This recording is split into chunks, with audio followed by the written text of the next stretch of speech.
You're listening to the Grassroots Church podcast. We're a Jesus-centered community in Thunder Bay, Ontario. You can learn how to participate more by going to our website at grassroots.church. 2 weeks ago, we began this series called Spiritual Maturity / Immaturity as a response to this cultural moment we find ourselves in. Last week, we began sort of a mini-series within this series on empathy. We're going to continue that this morning, but I gave you at the end of last Sunday, if you were here, I gave you some homework. And that homework was 2 parts. Inevitably, this week, in your life, you bristled up against someone bristled up against you, made it difficult. I guarantee that happened, because if you're human, that's kind of par for the course. And so I asked you last week, when that happens, would you, step one, just at least once this past week was the request. You didn't have to do it in every interaction, but at least once, would you be willing to pause instead of whatever your instinctive reaction is, would you be willing to pause and to ask yourself, what would it be like to walk in this person's shoes? That was the first part, just to pause. And then second, to follow that up with allowing yourself to feel where this person's coming from, to feel them. And so that was what I left you with. And I want to know this morning, I'm actually going to ask Rich, he's got a mic here. I'm going to ask you very briefly, just for like a minute each, if you practice that. And if you have a testimony to share with the community, no pressure. If not, that's fine. But if anyone is willing to share an encounter that they had this week in which they practiced empathy, I'd love to hear it. I think the community would be blessed to hear it as well. Whether good or bad. Maybe you tried it and it just failed miserably. And you're like, you know what? That was my attempt and it did not go well. I just was not able to. So does anyone have that? If not, we will move on. Wendy has something. Hello? Actually, I wasn't in conflict, but I was at Walmart, and I was watching this little old lady, I'm young, asking for directions for something, and the clerk was a little bit, and I thought, that's not very good. So I feel like that was empathy. I took upon her to tell her about where it was, and after some shopping, I circled back around to see if she found what she needed, and she didn't, so I helped her. Oh. So, and I had 2 cases like that this week. Oh, One was an old gentleman. I don't think he'd shopped before. So that was your husband? I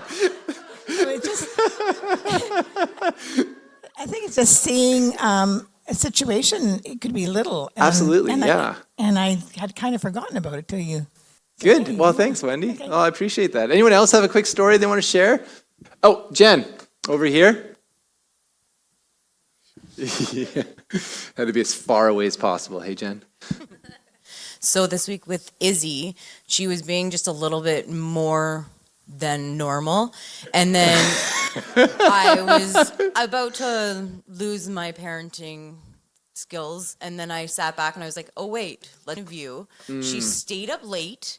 Yep. And something's not going her way. So maybe if I just explain it a little bit more why we have to change it, sure, then I will be able to get...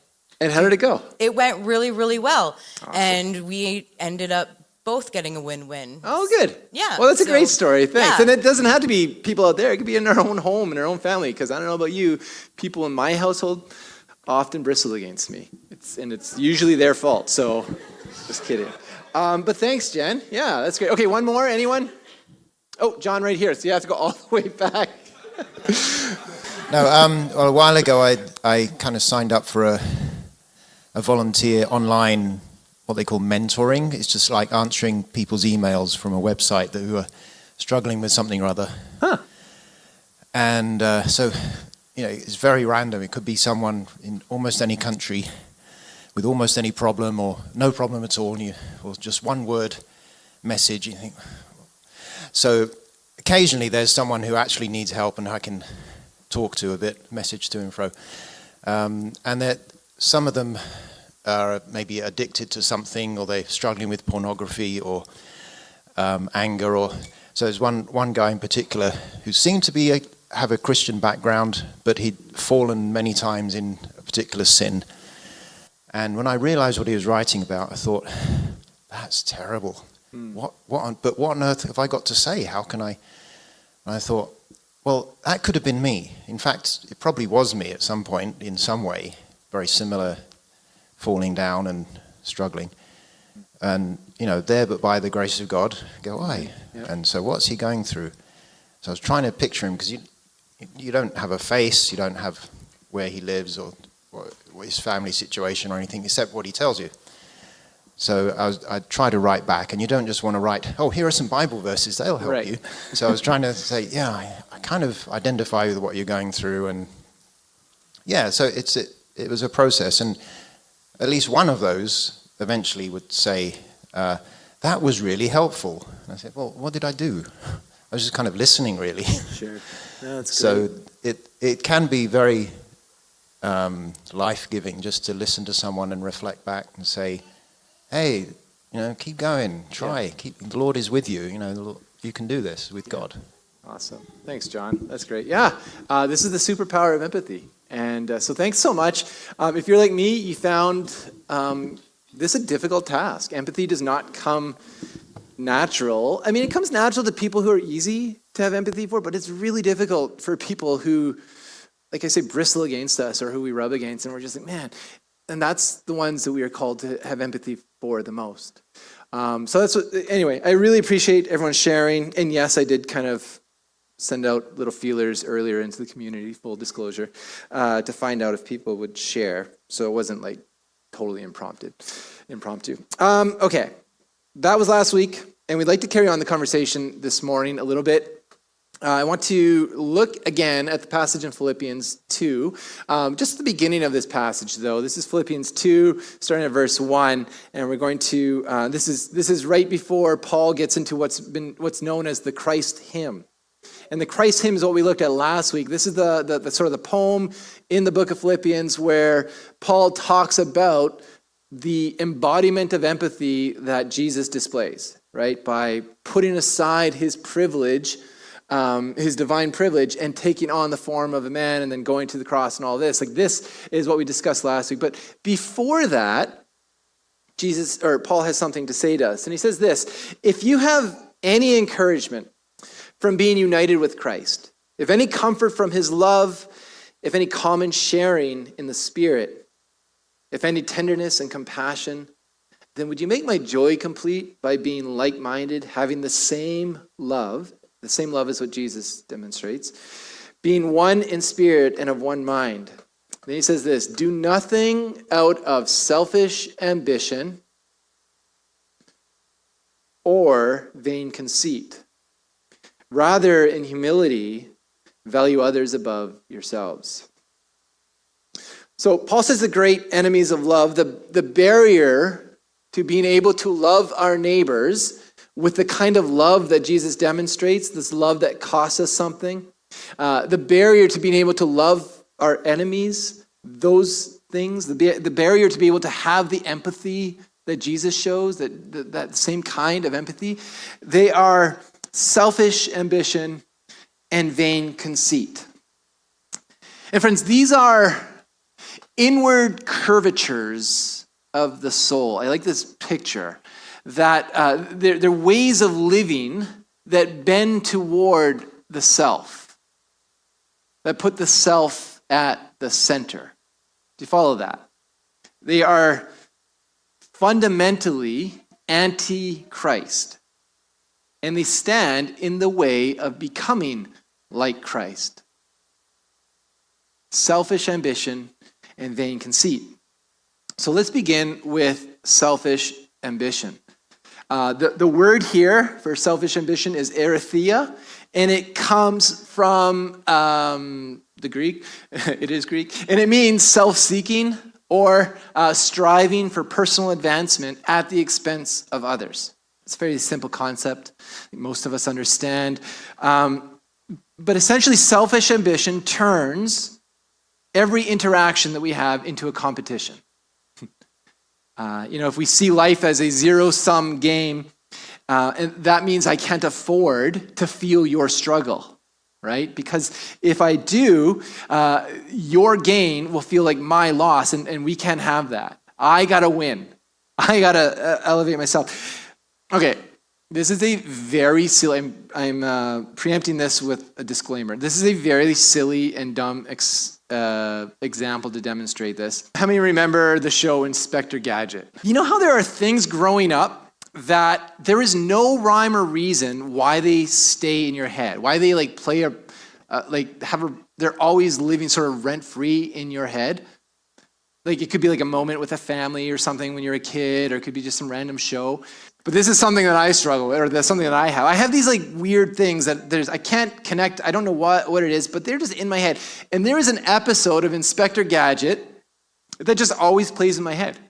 And it's dumb. Inspector Gadget was like an 80s cartoon. It is terrible. Objectively, just a bad commercial or bad cartoon. It does not.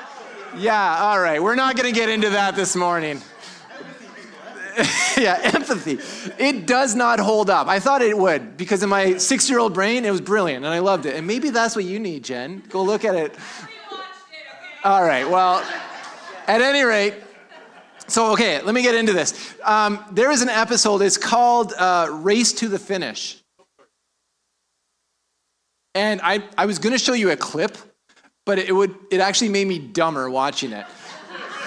And so I'm just going to give you a screen grab. But the premise is very simple. So Dr. Claw, does this ring a bell? He's like the evil guy with a really grovelly, dark, deep voice.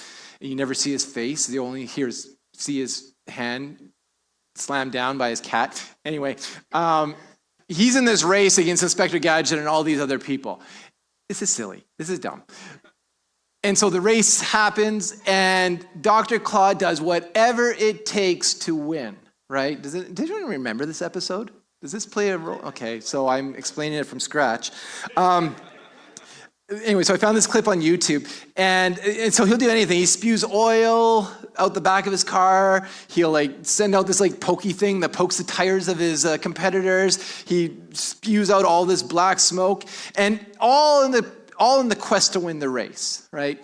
And what you see is this carnage of other vehicles piled up as Dr. Claw, where did he get his PhD?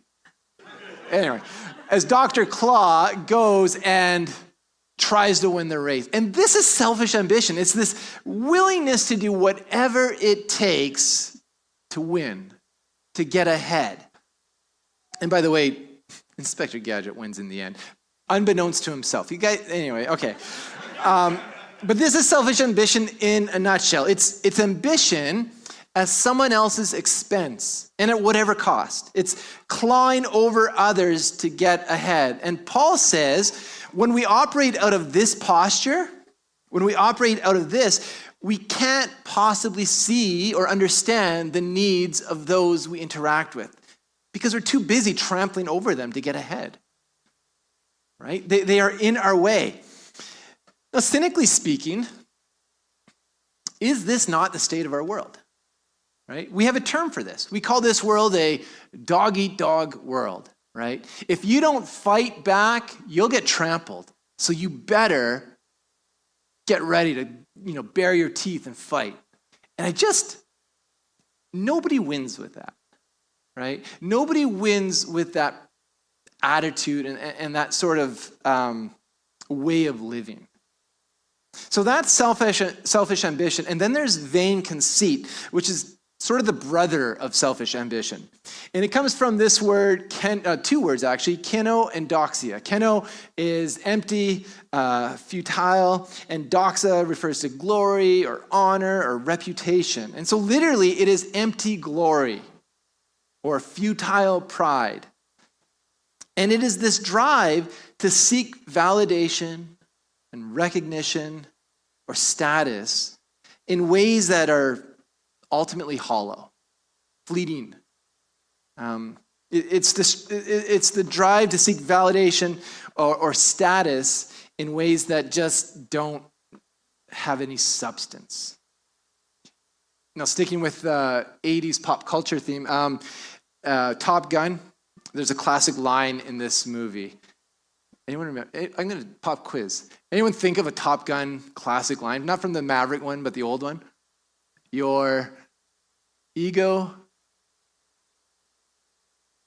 Boom, Cedar. Yes. Your ego's writing checks your body can't cash. That's Striper. And this is vain conceit in a nutshell, right? It's chasing empty glory. It's puffing yourself up with an image that is not sustainable. And it's the Instagram post that shows that your life is all together, that everything's flowing perfectly, but inside you're lonely, or, life is falling apart. Or it's that resume that's stacked with all your achievements and accomplishments and all of that. But the truth is, you're crumbling in all the other aspects of your life. Your character might be rotten. It's ego promising more than the reality is able to deliver. This is what vain conceit refers to. Jesus called this out in the Pharisees, right? Pharisees, went around with all their public piety and all their virtue signaling and all of that. And he had a very strong term for them. He called them whitewashed tombs. So on the outside, on the surface, everything is clean and pretty and white. But inside, you're just full of rot and decay, right? And so these two vices, vain conceit, selfish ambition, vain conceit, they are barriers to being able to demonstrate and live out empathy for our neighbors. They are barriers to loving in such a way, as we talked about in our first week, that cost us something. Sacrificially. Selfish ambition whispers to us, don't waste energy on them, just focus on you getting ahead, right? And vain conceit whispers, don't let them get too close, they might mess up your image. You need to protect that image, otherwise people are going to think less of you. And both of these are antithesis to empathy in our ability to display that, to live that out. So now how do we see this in regards to this, what we're calling cultural or political moment that I began speaking of the last few weeks? Well, remember, I'm suggesting, again, that it is a lack of maturity within the church. Maturity, as we've defined, being able to, a lack of willingness to love in the way that Jesus loves, sacrificially, a love that costs us something, albeit an ability to love our enemies, right? That is the measure of maturity that the scriptures use. And so it's a lack of that has resulted in complicity and even support for some of the most anti-Christ things that are taking place around us in our world and in our culture today. So first, what does selfish ambition have to say to this? Well, both of these, selfish ambition and vain conceit, aren't only relegated to career climbing or social media image curating. We shouldn't pigeonhole these terms and these ideas into that. Think about selfish ambition. Selfish ambition says, I need my perspective to win. I need my side, my tribe, my interpretation must come out on top. And then vain conceit jumps in and says, my view of the world is superior. I've got the moral high ground, the intellectual edge, the truer faith. And all these people over here in my end of the spectrum, they're with me. And look, we got Bernie Sanders with us, or Mark Carney, or we got Charlie Kirk is on our side. See how good of a debater he is. Look at us, like over here. And we find our image, our identity in these ideologies and in these people. And we say, that's who we are. And then we work tirelessly to sustain that. Do you see that? Right?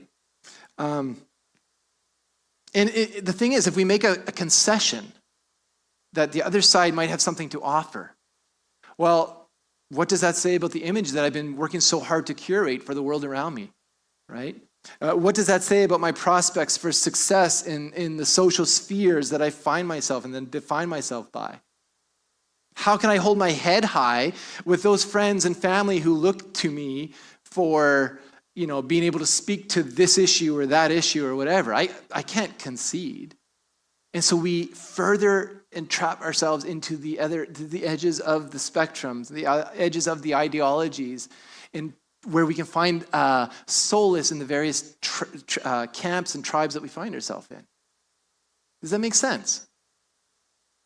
And so when that happens, when selfish ambition or vain conceit get a foothold in our lives, we stop listening. This is why Paul says, don't let that happen. Don't let selfish ambition or vain conceit happen. Because if you do, this example in Philippians 2 that I'm going to show you about what Jesus came to do, how he lived for us, you will not be able to replicate that. You will not be able to live out of empathy and understanding for others. So don't let it get a foothold.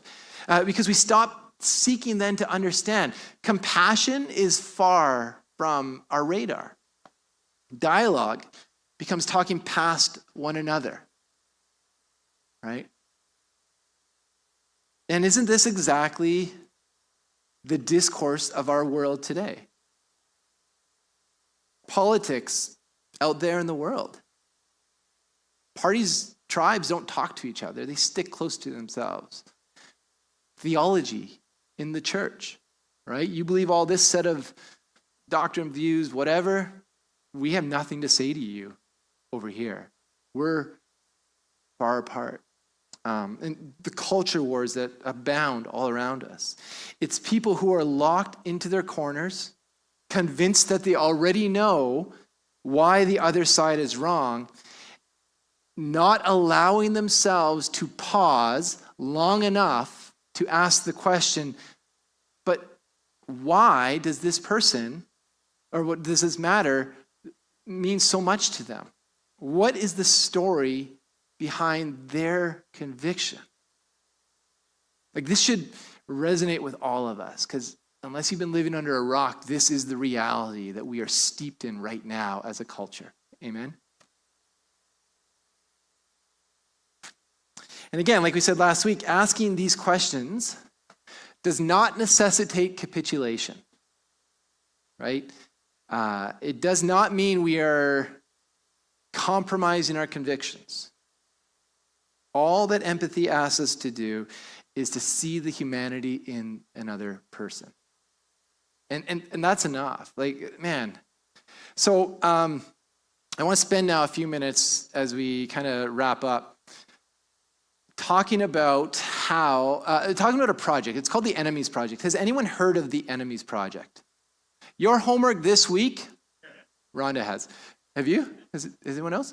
Your homework this week is to discover the Enemy Project. I'm going to talk about it for a bit, but you are going to be tasked with watching one of these videos. It's a collection of videos that are just coming out and they're still being produced. I think this initiative started this year. It's very new. Now, first off, it's American. And also, it's not an overtly Christian thing at all, but yet it's deeply in line with the kind of maturity that Paul is calling for, a kind of maturity that transcends selfish ambition, vain conceit. And so better than just telling you about what the Enemies Project is, I want to use one of the stories that they discuss and talk about in the project to kind of highlight, first of all, the power of empathy and just how people on opposite ends of the spectrum are able to find their way to each other. And so now I could have chosen any of these topics. This is the transgender one, a Palestinian and a Jew, somebody who's pro-life and pro-choice. And so these people sit together in a room. They have a moderator. He's a peacemaker. His name's Larry something. And he's a very gentle, lovely guy. They sit together in this room, the studio or whatever, and they have a conversation. Over the course of about an hour, they have a conversation. So anyway, I decided I'm going to use the trans one with the mega one. Now, I'm going to go through this a little bit. I'm not talking about the issue itself, okay? So if you got to hang up about mega or you got to hang up about trans, I'm asking us to be mature and to transcend that and to just look at how these two humans are able to find their way to each other. Can we agree to that? Thank you. Yeah? So Anyway, there's this moderator. He sits between these two people, and he begins with about 10 or 15 minutes of allowing them to have a conversation. And he calls this first section, "What's Wrong with You People?" Right? And so the mega person, her name's Nancy, the trans person, her name's Eve, they talk about their problem with the other group. And they share their values, they share their convictions, their theories and their assumptions about why the other person holds the views that they hold and acts the way that they do toward their group. It's all brought out in the open. And sometimes you'll notice it gets quite heated. And if this is a microcosm of our society, this section of the interview is like what we see day in and day out in our world. People who talk past each other. There's visible frustration. They're clinging to their positions and their values without being able to see the humanity in the other person. And so he spends, like I said, 10 or 15 minutes doing this. And then, and here's where it begins to get relevant to our conversation this morning. The moderator, Larry, moves into a section that's called, I think, "Who Are You Really?" And he asks them this question. He says, tell the other person about what's beautiful in their world. What is really beautiful, moving, and important in your world? So I'm going to show you two clips. The first clip is one person talking about their things that are beautiful in their world. She talks about her mother.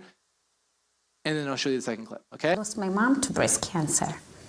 And I started making knitted prosthetics and donating to women in the villages. The name of the organization is Limau Cancer Connection. You don't have a boob, I used to give you a boob. You don't have a friend when you're going through chemo, we connect you with friends. Why do you do that? I come from a very philanthropic family where my mom used to come with produce from the village, rent a car, and carry food for the homeless and people who didn't have food. So we are always very giving. Okay, that's Nancy. And then this is Eve. My happiest moment was being surrounded by family, but not my blood family.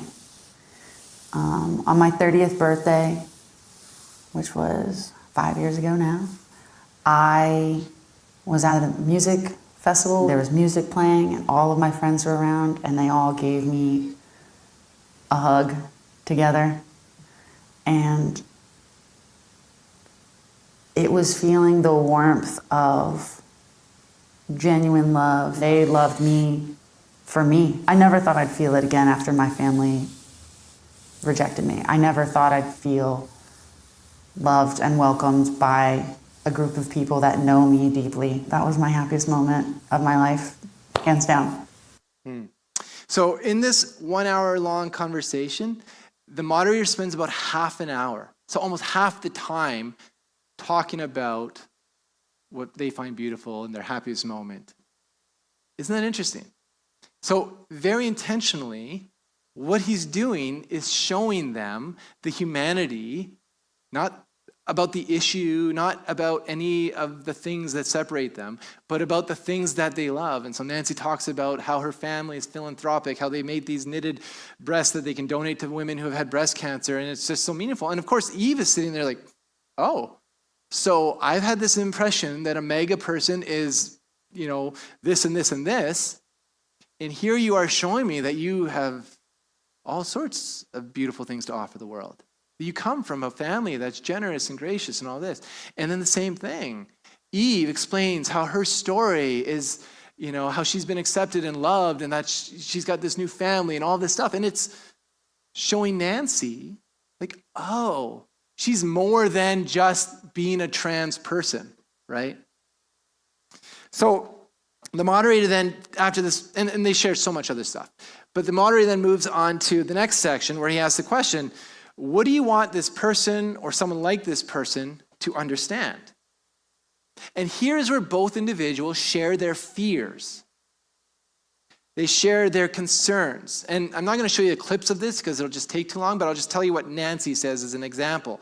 Nancy, again, she's the mega woman. She finds an assignment from her 14-year-old son in his bag, and it is a sex ed assignment. And this assignment has like dozens of terms, like polyamorous and demisexual and all these words that I've never heard. Many of them I haven't heard. And she is appalled that her son has to learn these words. He's 13 years old or 14 years old. And she's like, I don't want my son to have to learn this stuff because it's not in line with our values, right? And so this is what Eve says in response to her. And I'll just read this again so we save a bit of time. Even not being a religious person, this is her after Nancy shares her fears, right? All this stuff. She says, even not being a religious person, but with your background on top of that, I can see so many of these being incredibly problematic for you. I can see how that's terrifying. You feel that you are losing your ability to parent your children and they're being parented by their school instead. Now, let me show you the clip of Nancy's response to this statement from Eve. Okay? This is what she says. I think that you connected deeply. Those words really resonated for you, huh? Yeah. Yeah, wow.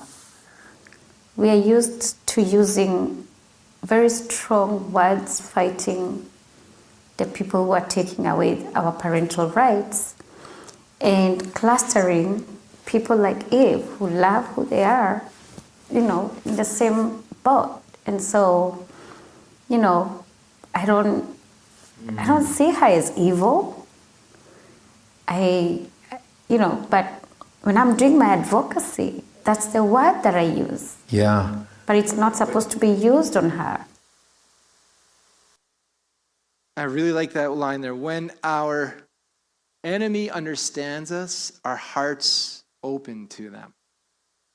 So the reason for Nancy's change of heart, not change of position, that's not what's being asked here, right? But again, the reason for her change of heart, her posture toward Eve as a trans person changes because in explaining her fear, Eve Eve understands that fear. Do you see that? She gets it. And that's what it takes. It's like, oh, she gets where I'm coming from. That's empathy. She understands where I'm coming from. And now I can say, I don't see this person as a demon or as evil, even though that's how I've always thought of trans people. I see her as a human. Go figure, right? Now the conversation moves to a final exercise, and each person is asked to embody, to take on, to speak on the other person's behalf, representing that person's view and communicating it now to the other person. This is profound. They literally switch chairs, okay? And they pretend to be the other person to communicate why that person holds the views that they hold. I mean, what a brilliant exercise this is. And rather than kind of show you a clip from that again, let me show two clips from the aftermath. That once they've done the switching and they switch back, they have kind of a debrief. And this is the response. I'm going to show you two clips. This is the first one. What was it like for you to observe Eve playing Nancy? She got it. She got me. I think with the strong cultural views and the religion. And what was that like to be gotten by somebody who at the beginning seemed so separate from you, so Right. distant from you? I wish we had more people like her on the advocacy front line. Maybe we'll not be having all this division. She understands my fears and what I want. It was a good experience just seeing the world through her eyes. And then this is Okay, the other thank one. you. So same questions for you. Yeah, I mean, when you first came in with the Trump hat, I was ready for you to tell me how much you hated me just for existing, just for being a person at all, the amount. And then to hear your story and know where you're coming from to be where you are. And then to play you, it brought it all together. Those fears and that anger really came to light a lot more when I understood who you were and how important your culture is in your child's lives, and to feel the powerlessness of somebody who is supposed to be the most impactful person in your child's life. I understand you, and it makes sense why you feel the way you do. So they began as like they could barely talk to each other. This is an hour, I don't know how much editing there was, but an hour earlier in the conversation, they could barely speak to each other because they had all these assumptions about what the other person believed, all their values and all this stuff. Eve felt that she was hated because that's what the media has portrayed. MAGA have no use for trans people or members of the LGBT community. They want to ostracize and blah, blah, blah, all of this stuff. And so of course she's going to walk in with that. And Nancy is going to have all these assumptions about what this trans person is like. Oh, she's just advocating for LGBT and she's trying to like shove down education down my children's throats and all this stuff.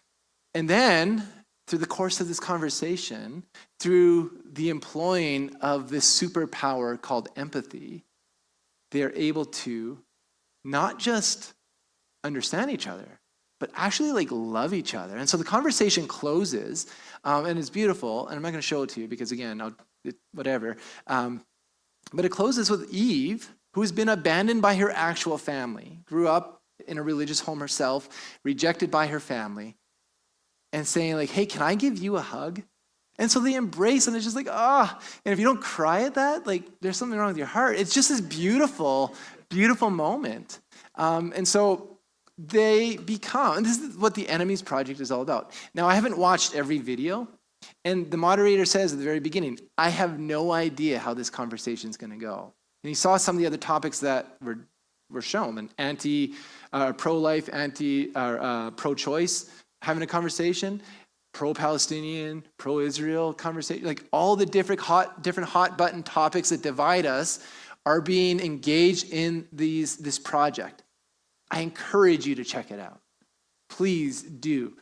I'll throw the link in the newsletter or on Facebook this week, and you'll find it. But do you see here, in just this example, how empathy becomes a superpower? And he says at the beginning, this exercise is not to convince you of the other person's view. That's not what we're here for. Because empathy doesn't care about capitulation. Empathy cares about seeing the humanity in the other person. And as you can see, they found their way to each other and were able to see the humanity in the other person. And so I know it took a little bit of time, but I thought it was a worthwhile example for us as a church community to see the power of empathy at play. These are the issues that we find ourselves in with our family members, right? With our coworkers maybe, with friends that we assumed were on the same page with us, and now we're finding out maybe they're not. Are we able, and this is the call, are we able to employ these tactics, this practice of empathy, of being able to walk in the shoes of another person, to understand where they're coming from, in order to find our way to them? Not to agree, but to find our way to them, to see them as a beautiful person, somebody who is made in the image of God, what we would call the imago Dei. Somebody who holds that. That is, that their intrinsic value is because of them being made as a child of God. That's the goal of what we're talking about in this conversation on empathy. That's the goal of empathy. And so, again, the immature life, either striving through selfish ambition or performing vain conceit, both of these make empathy nearly impossible because they bend inward to the self, to elevate ourselves above others, right?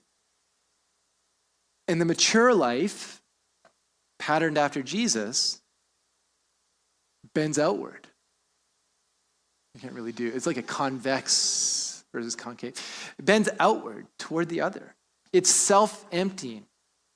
It's self-giving. And it's risky.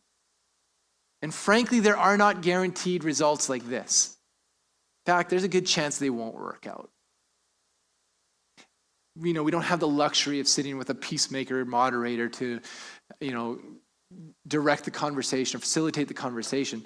This is stuff that we have to work out in the gritty day-to-day lives that we all live in and in the interactions we have. And there are no guarantees that it will work out, that you will have, peace, love, and joy at the end of all of this. But this is the way of Jesus that we are invited into, isn't it? If you're a follower of Jesus, he showed us what empathy looks like, how it is embodied. And then he says, okay, follow in those steps. Try to see the humanity in others. And my prayers at Grassroots would be a church that can see where other people are coming from, that can feel the struggle, feel the views of others, feel and understand how people come to the positions they hold and define themselves by, and all of that. I want us to be a community. I want us to be a community of maturity, and that is the measure of it, amen?